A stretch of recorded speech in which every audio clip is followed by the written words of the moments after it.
buenas noches. Que el Señor bendiga sus vidas, su casa, su familia. Vamos a orar antes de comenzar. Amado Dios y Padre Celestial, te adoramos y te exaltamos en esta hora. Gracias por esta oportunidad que tú nos das, Señor, para impartir tu palabra. Señor, de lo que recibimos de ti, le damos a las personas, mi Dios, en tu nombre Jesús, para glorificarte a ti siempre. Te pedimos, amado Jesús, que esta palabra llegue al corazón de cada persona, Señor, que está conectado en esta transmisión. Señor, que esta enseñanza, amado Rey, la persona pueda atesorarla en su corazón y ponerla en práctica, mi Rey, como lo dice tu palabra, Señor, en el nombre de Jesús. Amén, amén y amén. La enseñanza que quiero impartirles lleva como título, ¿qué te mueve a buscar a Jesús? ¿Qué es lo que te mueve a ti a buscar a nuestro Señor? Porque a nuestro Señor hay que buscarle. Y pareciera a veces que nuestro Señor se escondiera y le buscamos más.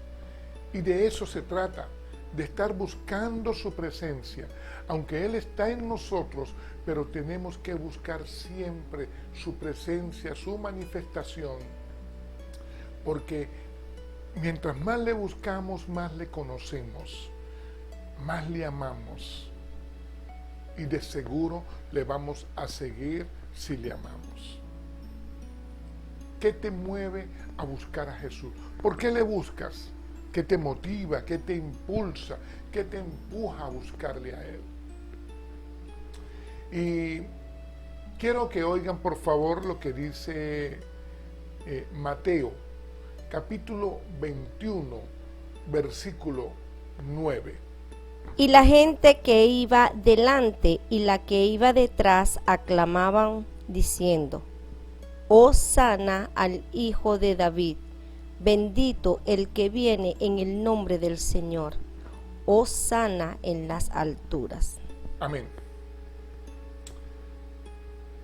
El pueblo de Jerusalén y todas las poblaciones vecinas que estaban ese día ahí en Jerusalén aclamaban a Jesús, gritaban con júbilo, con alegría, una aclamación a Jesús cuando Él llegó ese día a Jerusalén. No era cualquier día, era el día más especial de toda fiesta que se hubiese hecho en Jerusalén. En el momento que ellos vieron a Jesús, le aclamaban, voces de júbilo y de victoria. Y quiero recalcar que el corazón del hombre, de los que aclamaban en aquella vez y de nosotros hoy, ese corazón es muy cambiante. Hoy hay quien aclama a Jesús, pero en 3-4 días le quiere crucificar. Así es el ser humano. Hoy quiere una cosa, mañana quiere otra cosa, pasado mañana no sabe por qué decidirse. Es muy inestable. A todos nos ha pasado en esta vida. Y eso lleva a que se discuta mucho la obediencia a Dios. Se condiciona demasiado el obedecer a Dios. Si me das esto, te sigo. Si recibo esto de ti, te obedezco. No me sujeto a esto y aquello. Me parece religioso. Me parece que me están imponiendo cosas. La obediencia a Dios se discute muchísimo y entonces hay quien hace o no hace de acuerdo a las circunstancias. Las circunstancias determinan a muchas personas y no la palabra de Dios, porque se condiciona el obedecer o no. Ellos en Jerusalén aquella vez querían un Mesías político, un Mesías guerrero. Pero al ver en los días que no era lo que ellos querían, lo que el mundo quiere, entonces gritaron: crucifícale. Un día domingo, como un domingo de fiestas, podemos decir, celebraban que llegaba Jesús montado en un asno. Pero 3, 4 días después, su grito fue: crucifícale. No era un reino terrenal lo que Jesús traía. Es un reino eterno. No era hosana al guerrero. Es hosana al cordero. El libro de Isaías es el libro más mesiánico que hay. Es el libro con más profecía sobre el Hijo de Dios, sobre el Mesías, sobre el Cristo. Y los escribas, los fariseos, enseñaban de este libro. Lo conocían, pero también Jesús, en cumplimiento de mucha de esta palabra, también enseñó acerca de las profecías. Podemos decir que aunque quizás no todo el pueblo estaba muy bien informado, pero sí algo se tenía que saber de acuerdo a lo que los profetas habían dicho de cuando viniese el Cristo. Y uno de los capítulos más mesiánicos que hay, en lo personal creo que es así, es Isaías 53.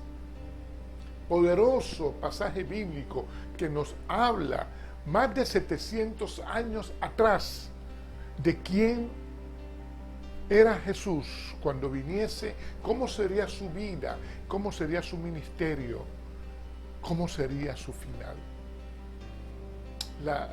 Las penalidades y el sufrimiento por lo que nuestro Señor iba a pasar, ya estaba escrito. Estábamos a unas horas cuando Jesús entró en el asno en aquellas fiestas, estaba a horas de cumplirse mucha de la palabra que está en el Antiguo Testamento, lo que escribieron los profetas. ¿A quién le vas a clamar tú hoy? Hosana. Hosana significa sálvanos, oh Rey. ¿A quién tú le cantas así? ¿Al guerrero que haga lo que tú quieres, como aquellas multitudes? ¿O al Cordero de Dios, que hizo la voluntad de Dios y su vida dio por nosotros, por toda la humanidad? Es una cuestión de enfoque. El enfoque es tu forma de mirar algo que determina tu vida. ¿Cuál es tu enfoque de acuerdo a Jesús? ¿Cómo ves tú a Jesús? ¿Como el Cordero de Dios, Salvador de la humanidad y de todo aquel que le busque? ¿O como el guerrero que va a hacer lo que tú quieres y darte quizás lo que tú necesitas, y aquel que si no te da lo que tú quieres, entonces te enojas y le das la espalda? ¿A quién tú aclamas, hosana? En aquel día, cuando Jesús llega a Jerusalén, del pasaje bíblico que leímos, hay muchas evidencias del cumplimiento de toda la palabra profética. El asno en el que él llegó,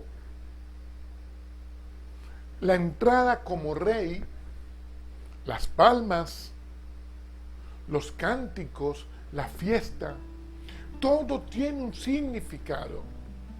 Y todo está de acuerdo a como estaba escrito, al cumplimiento de la palabra. En la cultura de aquellos tiempos, quien montaba un caballo llegando a una fiesta declaraba la guerra. Y quien montaba un asno llegando a una fiesta traía la paz. Igualmente, las palmas, que son señal de triunfo y de victoria cuando se levantan a favor de una persona. Los cánticos que entonaban, escrito en la palabra están todos esos cánticos. Las fiestas de celebración, o sea, el significado que tenía todo, mostraba que el que estaba entrando a Jerusalén era el Hijo de Dios, el Cristo, el enviado, el ungido, el Mesías. Traía paz. Hay una porción bíblica que hay veces por leerla tan rápido pareciera que le pasáramos por encima a una gran revelación. Y es Isaías 9:7. Esta porción bíblica nos muestra a nosotros que lo dilatado de su imperio, o sea, lo movido de su imperio, porque el cristianismo es un imperio como tal, claro que sí, en el mejor sentido de la palabra. Está en todas partes y ha sido por los siglos de los siglos y será. Pero dice, lo dilatado de su imperio y su paz, porque la esencia de nuestro Señor, lo que Él transmite por sobre todas las cosas, es paz. Una paz que no puedes tú explicarla cuando tú aceptas al Señor.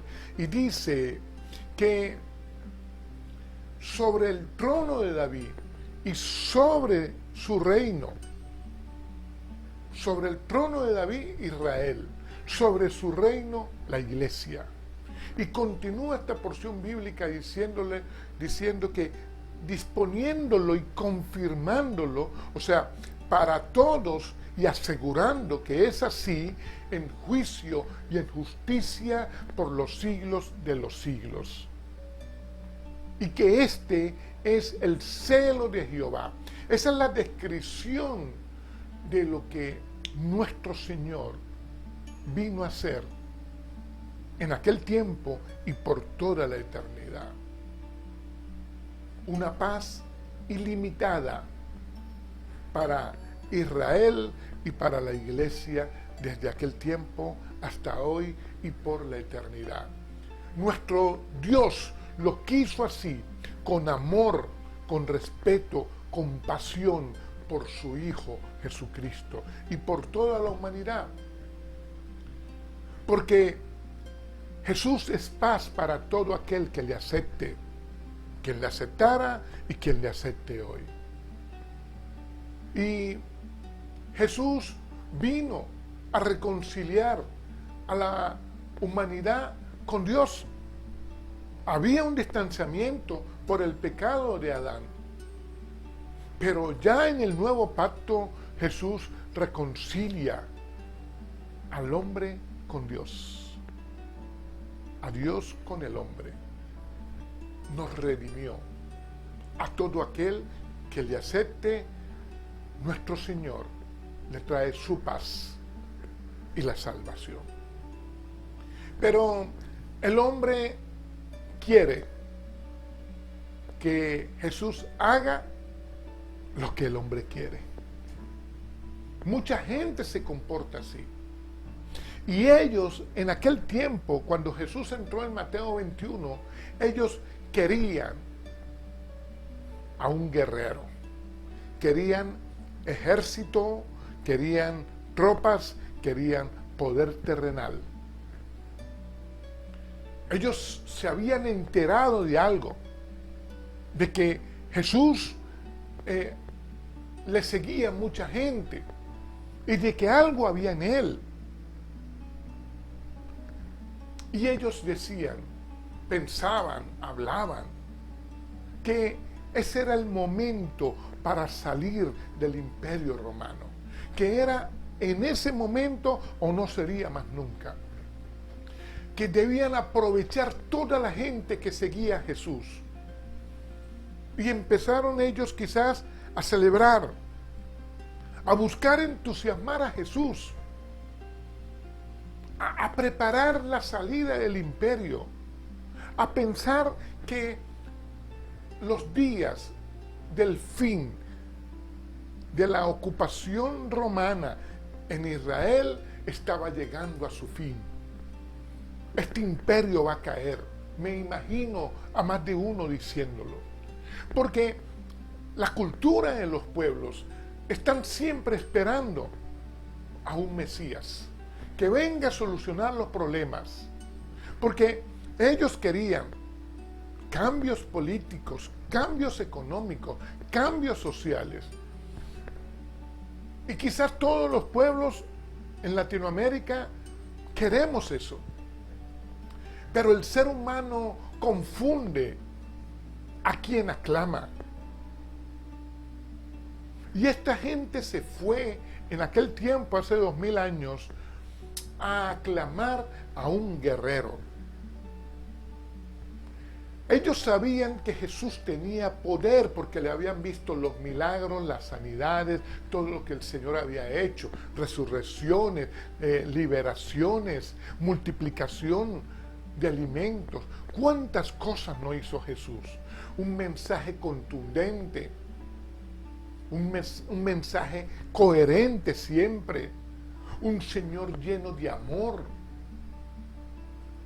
Y entonces ellos apostaban por ese liderazgo para sacar a Roma. Pero a los días, cuando vieron que esto no ocurrió, 2-3 días después, gritaron entonces: crucifícale. Antes cantaban Hosana, que significa sálvanos ahora. Gritarle al rey: sálvanos ahora. Era lo que más cantaban ellos. Y era una costumbre en Jerusalén, por las fiestas de la Pascua y de los tabernáculos, la celebración pública. Nadie quedaba en las casas. Todas las personas, adultos, mujeres, niños, iban a las plazas, a las calles. Pero ese día fue más especial aún porque venía Jesús. Y de los pueblos vecinos, tanto judíos como extranjeros, vinieron a la celebración en Jerusalén. Las calles estaban tupidas de gente. Y todos aclamaban al guerrero. Imaginémonos a nuestro Jesús montado en un burrito, viendo a las multitudes. Nuestro Señor sí se gozó, porque Él era el portador de la salvación de la humanidad. Y Él estaba a horas de cumplir totalmente su ministerio, ir a la cruz. Como iba a morir, iba a resucitar. Y el Señor lo sabía. Yo creo que ni los discípulos en ese momento estaban claros de lo que realmente estaba ocurriendo. Pero nuestro Señor sí. Y el pueblo entonaba el gran aleluya del camino. Hosana. Todo esto lo encontramos ya escrito muchos años antes, cerca de 1000 años, escrito por el salmista David. Hosana al que viene en el nombre del Señor. ¿A quién tú le aclamas hoy? ¿A quién tú le cantas? ¿A quién tú adoras? Jesús, el Rey, el profeta, el hombre, que podía sacarlos a ellos de esa situación. Así lo veían. Y realmente era así. Realmente sí, es cierto. Jesús era el que puede sacar a esas personas o podía sacarlos de esa situación. Pero con la salvación, con la aceptación en el corazón de cada uno de ellos de nuestro Salvador. Pero ellos querían era que se les resolviera su situación política, social y económica. Y realmente Jesús es el único que te puede solucionar tantas cosas. Porque hay problemas por los que tú estás atravesando, que el único que te puede resolver esa situación es Jesucristo. Pero, ¿cuál es tu percepción? ¿Cómo tú lo ves? El problema de aquella gente es que le estaba cantando al guerrero. Ellos, de alguna forma, estaban adorando a la persona equivocada, aunque sí tenían a Jesús al frente, porque ellos le cantaban era al guerrero. El corazón del hombre sin Dios está perdido. El profeta Jeremías pregunta o dice, engañoso es el corazón, ¿quién lo conocerá? Y entonces Dios le dice, yo lo conoceré. Porque el único que conoce nuestro corazón es nuestro Señor. Y nos va formando, nos va educando y le vamos conociendo más. Sin embargo, mi dependencia es total de mi Señor. Quien no conoce al Señor tiene el corazón perdido. Y quien le conoce, estamos en esa formación. Pero realmente el corazón es engañoso, porque sin el Señor corres más peligro aún en cuanto a la reacción de tu corazón. Jesús no vino como un guerrero conquistador. Jesús vino como el Cordero de Dios. Juan 1:29 nos relata cuando el primo de Jesús, Juan el Bautista, está en el Jordán bautizando y Jesús viene a ser bautizado. Y Juan le dice a los que están con él, he aquí el Cordero de Dios que quita el pecado del mundo. Ese mismo Cordero que la sangre estaba en los dinteles de las casas en Éxodo 12, cuando hubo la muerte de los primogénitos egipcios y el Señor guardó a los primogénitos hebreos. Ese mismo Cordero que estaba enredado en las ramas cuando Abraham fue a sacrificar a Isaac y Dios le dijo, ya no lo hagas. Y Abraham volteó y vio al corderito. Representa también la provisión de Dios a nuestras vidas, la provisión de Dios a Abraham. Ese mismo cordero derramó su sangre por nosotros y estaba ese día montado en un asno entrando a Jerusalén. Solo que la percepción del pueblo era incorrecta. Ellos veían, creían en un guerrero. El Salmo 118, del 113 al 118, es el gran aleluya del camino. Así se llaman estos salmos, del 113 al 118. 6 salmos que eran los que entonaban en aquella población. En todas las fiestas lo hacían, todos los años. Solo que este año estuvo presencialmente el Hijo de Dios, a quien le adoran estos salmos. Estaba ahí a horas de dar su vida por nosotros, y estas personas no pudieron tener la percepción correcta de quién era Jesús, como muchos hoy que no se dan cuenta de quién es Jesús. Hablo de quien le conoce. Oigan por favor lo que dice el Salmo 118, versículo del 24 al 26. Este es el día que hizo Jehová.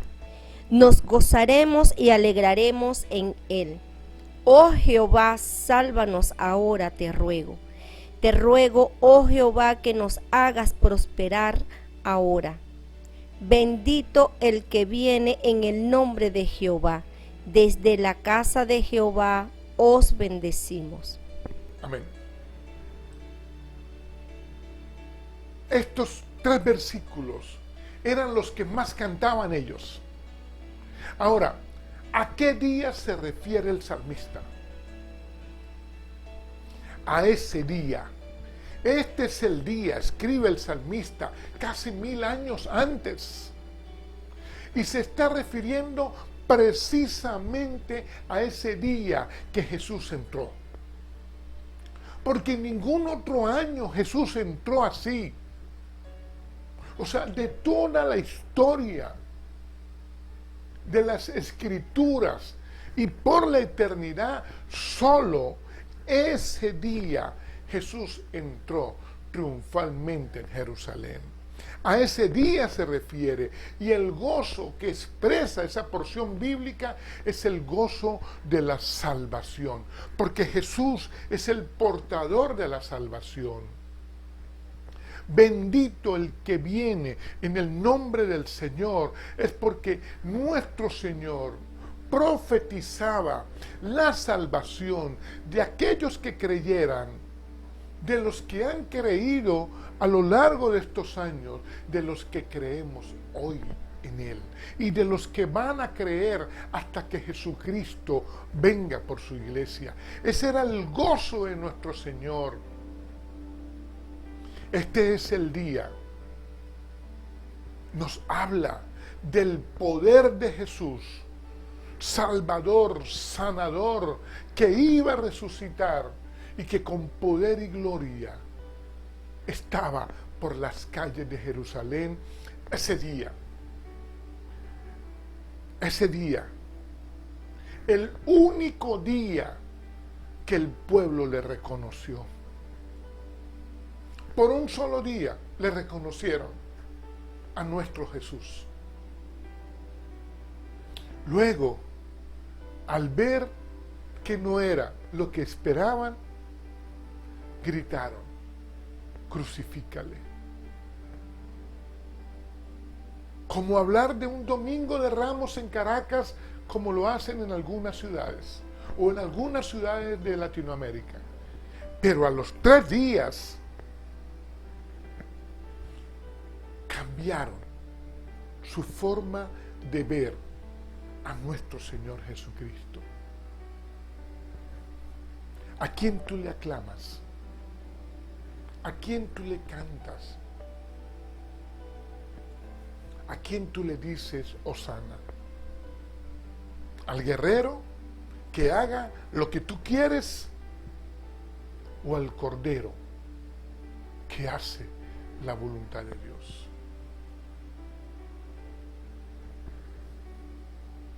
Mucha gente se acerca a Jesús, busca a Jesús para que Jesús haga lo que Él quiere.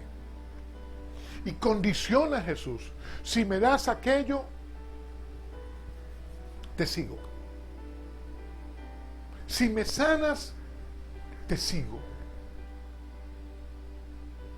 Si me das una camioneta azul, yo te soy fiel, Señor. O sea, ¿quién nos creemos nosotros a veces para venir a condicionar el seguir a Jesús, el adorar a nuestro Señor. ¿Por qué creemos nosotros a veces, o las multitudes, que Jesús es un político al cual le agrada tu voto y con eso pudieras manipularle? No es así. Y entonces cuando vienen a Jesús por estas cosas, al ver que no era tal, lo abandonan. Porque se les ha dicho que Él es bueno y que todas las cosas se les va a dar a la gente. Pero no se les dice a veces que en la voluntad de Dios, Dios te dará a ti lo que es bueno, lo que es agradable y perfecto, en su voluntad. Entonces la gente viene a Jesús, pero no están dispuestos a abstenerse de cosas, porque hay cosas de las cuales yo me tengo que abstener. Cuando yo llego a Jesús, yo no puedo continuar con la vida que traía. Si yo tomaba trago, yo no puedo seguir. Y no es que va a ocurrir con una varita mágica, pero el Señor comienza una transformación en uno, en tu vida, cuando tú te rindes a Él. Y entonces aquellas cosas que a Él no le agradan, uno empieza a dejarlas. La música, tantas cosas que el mundo te quiere ofrecer, se empiezan a poner a un lado. Pero hoy hay sitios que te dicen que por tú hablar así eres religioso. Pero no, hay que sacrificar la carne. En nosotros tenemos que mentalizarnos, saberlo, entenderlo, conocerlo, de que cuando llegamos a Jesús no podemos continuar con cosas que hacíamos antes de conocer a Jesús. Y en Juan capítulo 6, el Señor le está hablando a los judíos. Están sus 12 discípulos, pero también hay otros discípulos más ahí. Y Jesús, que hacía sanidades y milagros y que mucha gente le seguía por eso, y luego le seguían por la multiplicación de los panes y los peces, y querían que Jesús les multiplicara los alimentos y que les diera comida. Y un día Jesús les dice: cómanme a mí, coman de mí, que yo soy el pan de vida. Juan capítulo 6.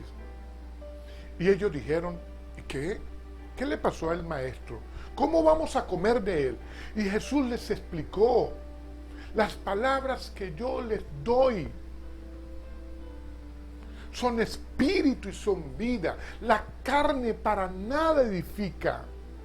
Por lo tanto, tenemos que comer de Jesús, más espiritual y menos carnal, hasta que lo carnal no nos jale al mundo. Hay una transformación en nuestras vidas. Y entonces en el versículo 66 hay un grupo de discípulos que dijeron: no, ya no nos sirve, ya no te seguimos. Y dice la palabra que dieron la vuelta y no le siguieron más. Pero Jesús fue firme en su mensaje. Porque si algo nos enseña Jesucristo a nosotros en la palabra, es un Dios de gracia, nuestro Señor y su gracia. Pero atención, la gracia no es impunidad. La gracia es la firmeza del amor de Dios para transformar tu vida. Es el favor inmerecido de Dios que por medio de la coherencia de su mensaje, la firmeza de su mensaje, en amor, en paz, en poder, en justicia y en misericordia, te entrega a ti.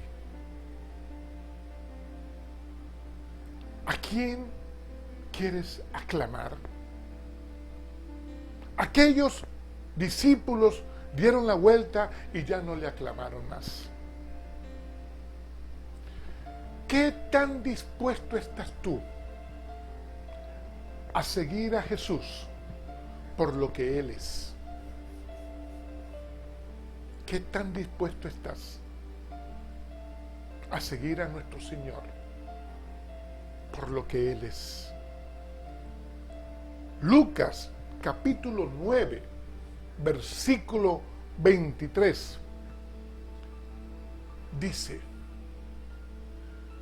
si alguno quiere, esto es si alguno quiere, esto no es obligado, si alguno quiere venir en pos de mí, dice Jesús, y aquí viene una palabra que muchos borraron, muchos tacharon, y si la pudieran arrancar, la arrancan. Inicio nuevamente con el versículo. Si alguno quiere venir en pos de mí, niéguese a sí mismo. Negarme a mí mismo es dejar cosas que a mí me gustan, que me gustaban. Hay cosas que parecen buenas, pero hay cosas que me separan de Dios si las sigo practicando. Negarme a mí mismo es despojarme de algunas cosas, dejar algunas cosas, ciertos caprichitos, algunas comodidades. Hoy hay que agarrarnos más de nuestro Señor y saber que no va a ser fácil sin Él poder dejar algunas cosas, pero con Él lo vamos a lograr. Negarnos a nosotros mismos es entender que tenemos que santificarnos, porque sin santidad nadie verá a Dios. Algunas personas dentro de la iglesia aún extrañan lo del mundo, o cosas del mundo le llaman. Pero como no pueden ir al mundo, porque quedaría muy evidente, se traen esas cosas para dentro de la iglesia. Y entonces estamos viendo tantas cosas raras que hay hoy. Mucho cuidado con todo esto. Vivamos en la palabra de Dios y el mensaje del Evangelio es firme.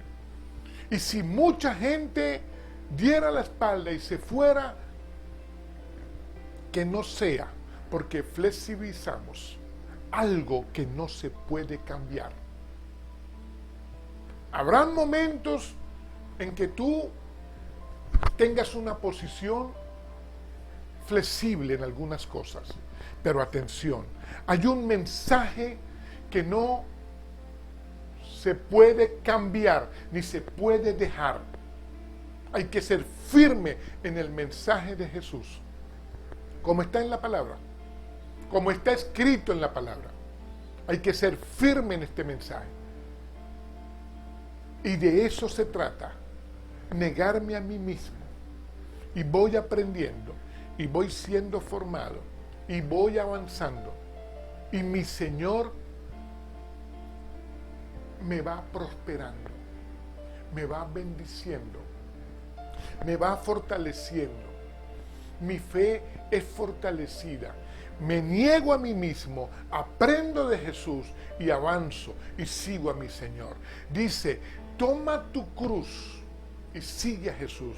Si alguno quiere venir en pos de mí, dice Jesús, niéguese a sí mismo, tome su cruz y sígueme. Tomar la cruz es porque hay momentos que no va a ser tan bonito. Hay algunos sufrimientos, padecimientos. Esa es la cruz. Esa es la cruz. Y en eso hay que estar claro. Nuestro Señor te va a dar fuerza para poder atravesar tantos sufrimientos y penalidades. Esa es la cruz. Y así seguimos a Jesús. Filipenses 2, versículos 7 y 8, nos habla de la grandeza de Jesús. Dice la palabra que Él se despojó, impresionante, de toda la gloria de Dios. Cuando Él viene a la tierra, Él se despojó de esa gloria. Él mantiene gloria porque Él es santo, pero viene a la tierra como hombre. Y menospreció su propia vida. Él le puso menosprecio a su propia vida. No porque no valorara su vida, sino porque valora más la tuya. En ese momento, para Jesús, como ahora, lo más importante, y por eso el sacrificio de Él en la cruz, es el valor que tú tienes con Él. Y dice la palabra que se hizo hombre como nosotros, tomó forma de siervo. Esa es la grandeza de Jesús. Siendo el Hijo de Dios, pudo venir a la tierra para que le sirviéramos, pero Él tomó la posición de siervo. Hombre, se hizo siervo por nosotros, para nosotros. Ese es Jesús. Y aprendió obediencia. Dispuesto a servir para nuestra salvación, aprendió obediencia. ¿Sabes por qué aprendió obediencia? Porque no se nace con obediencia. La obediencia se aprende. ¿Y hasta cuándo la vamos a aprender? Toda la vida mientras estemos aquí. 40, 50, 60 años aprenderemos obediencia. Y Jesús nos lo enseña. Él fue obediente hasta el último día que estuvo en la tierra como hombre. Ahí está su gran enseñanza. Con su ejemplo nos enseña. Obediencia hasta la muerte. No cualquier muerte. No fue un infarto. Ni siquiera fue el COVID, que es una muerte difícil porque muerte es muerte. Fue una muerte de cruz. La muerte de cruz es la peor de todas porque es clavado, es humillado, es avergonzado, fue desnudado. O sea, a Jesús le humillaron de todas las formas. Lo quisieron avergonzar y realmente fue así. Jesús fue expuesto públicamente, sin ropa. Fue terrible para nuestro Señor, pero ¿sabe por qué Él soportó sin abrir su boca, como lo dice Isaías 53? Por ti y por mí. Para que lo que nosotros nos viniese en la vida como ataques, como sufrimientos, como padecimientos, supiéramos, ya Jesús venció. Eso es lo que dice el apóstol Pablo en Filipenses 2. Ahora, en esto conocemos cuánto nos amó, dice el apóstol Juan en 1 de Juan 3:16. ¿Cuánto nos amó? Mucho, todo.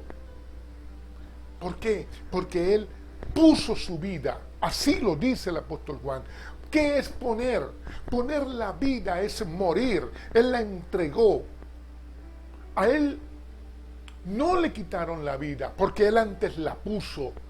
Él, aunque era una muerte muy difícil, con mucho dolor físico, y también aquí adentro, Él puso su vida por ti y por mí. Te vuelvo a preguntar, ¿a quién le aclamas? Hosana. ¿A quién le cantas? ¿A quién adoras? ¿Al cordero que haga la voluntad de Dios o al guerrero al cual el hombre quiere manipular? Mucha gente quiere hacer lo que le da la gana. Hoy parte de la iglesia en el mundo se ha enfriado porque siguen creyendo que a quien le cantaron y a quien le cantan es al guerrero. Es necesario un encuentro con el Cordero de Dios. Atrévete a buscar a Jesús. No por lo que te va a dar, no para que haga lo que tú quieres. Hazlo porque Él es el Señor tu Dios. Hazlo por quien Él es. Que sea la voluntad de Él siempre. La voluntad del Padre. Como Jesús cuando fue a Getsemaní. Hay un momento que Jesús no aguanta más como hombre. Está a horas de la cruz. Y Él fue en Getsemaní y le dijo al Padre, si es posible, pasa de mí esta copa. Era una copa amargosa, pero no se haga mi voluntad sino la tuya. Así tenemos nosotros que hacer. ¿Qué quieres de mí, Dios? ¿Qué quieres que yo haga? Yo haré tu voluntad. Porque queremos condicionar a nuestro Señor en nuestra oración. Y no es así. Es un tiempo de reflexión mundial. Busquemos a nuestro Señor por lo que Él es. No por lo que nosotros querramos que Él sea, sino por lo que Él es, el Cordero de Dios. Como el apóstol Pablo, cuando cayó en el camino y Jesús lo precisó. Y él dijo, nunca había escuchado esa voz, tiene que ser el Señor. Esto es algo diferente en mi vida, porque cuando tú tienes un encuentro con el Cordero de Dios, es diferente a todos los demás que tú has pasado en la vida. Y entonces no vuelves atrás. Como los discípulos, como los apóstoles de aquel tiempo, que con fallas y con errores, pero se determinaron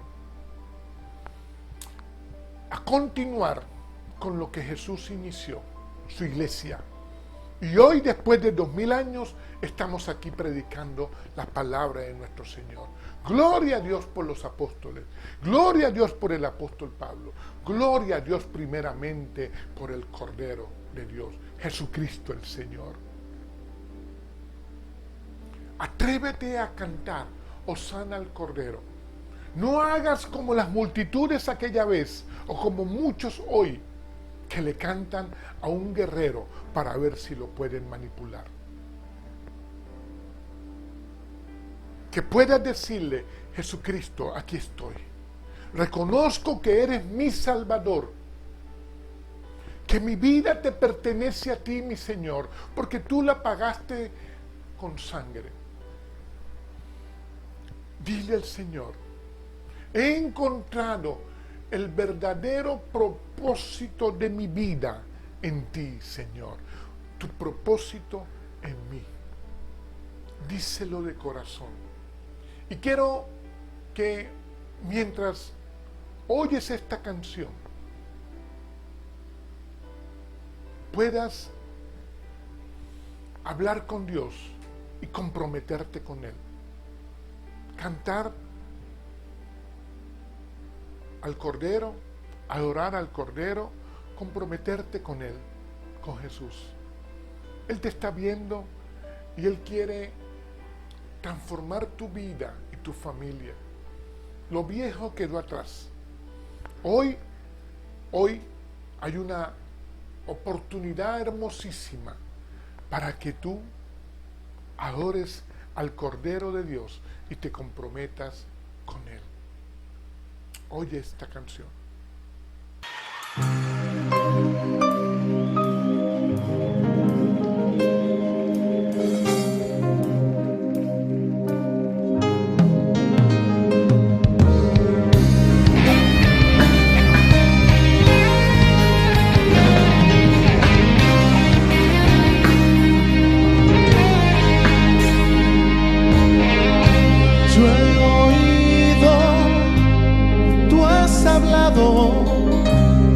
He creído, tú has actuado, tu presencia nunca de mí se apartó.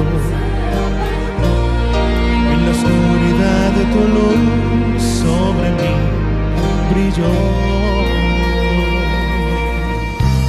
Me has dicho de un tiempo que renace, un tiempo nuevo, un final para un nuevo empezar, nueva oportunidad de ganar en ti.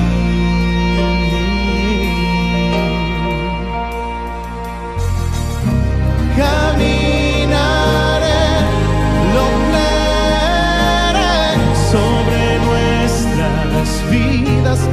Amaneció tu nueva luz, me hará crecer, plantado como árbol junto a tus aguas, mi rostro firme estará.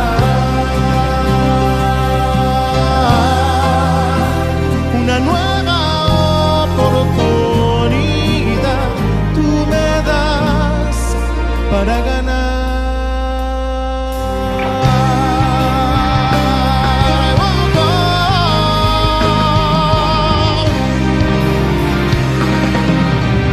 Quiero que levantes tus dos manos y digamos: yo he oído, tú has hablado, he creído, tú has actuado, tu presencia nunca de mí se apartó.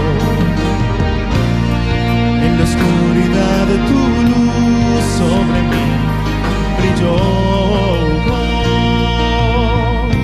Me has dicho de un tiempo que renace, un tiempo nuevo, un final para un nuevo empezar,